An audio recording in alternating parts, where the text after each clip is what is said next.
બીજું તમે રાગીનું મિલ્ક લઈ શકો. રાગી એટલે કેટલું રીચ ઓફ કેલ્શિયમ બધાને ખબર છે ને. અત્યારે તો કેટલું બધું લોકો રાગીની બધી જ પ્રોડક્ટ મળે તમને રાગીની જે જોઈએ તે બિસ્કિટ થી માંડીને પીઝા અને બર્ગર ને જે માંગો તે રાગીની પ્રોડક્ટ તમને મળે. તો આ રાગીનું દૂધ આજે જ મેં મારા ઘરે બનાવ્યું. છોકરાઓને સાંજે મિલ્કશેક પીવો છે ને તો અત્યારે રાગીનું દૂધ જ બનાવી નહીં. તો મેં શું કરેલું કે 1 વાટકી રાગી લીધી. હવે યસ્ટરડે ગઈકાલે સવારે મેં પલાળેલી રાગીને સરસ ધોઈ નાખવાની 2-3 વાર. એટલે એમાં છે ને થોડો પેલો છોડા ઉપર બી હોય એટલે 2-3 વાર તમે ધોશો ને એટલે બધું નીકળી જશે. પછી એને સવારથી સાંજ સુધી પલાળવા દીધી.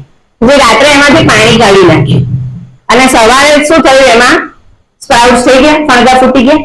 પછી એને શું કર્યું મિક્સીમાં ક્રશ કરી નાખ્યું પાણી નાખીને અને અગેન મેં એને બરાબર ચાળી લીધું. એટલે પેલો બધો કૂડો ઉપર રહી ગયો અને સરસ દૂધ નીકળ્યું. હવે આમાં અત્યારે મિલ્કશેક બનાવીશું જોઈએ તો શું નાખીશ કે બદામ, અખરોટ, બધા સીડ આપણે જે બી પમ્પકિન ને જે છોકરાઓને ખવડાવતા હોઈએ પેલા શું કહેવાય સનફ્લાવર સીડ એ બધા નાખી પલાળી દેવાના અને બધું નાખીને સરસ તમે દૂધમાં ક્રશ કરી નાખો એટલે છોકરાને ખબર જ નહીં પડે કે આ કયું દૂધ છે.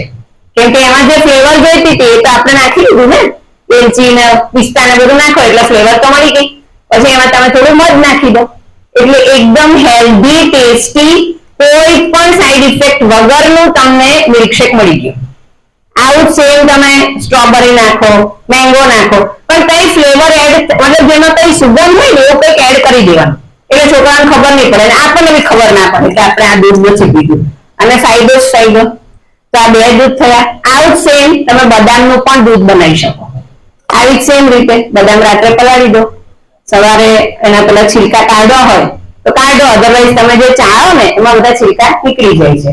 અને આવી રીતે તમે બદામના દૂધને બનાવીને એમાં પણ મિલ્કશેક બનાવી શકો.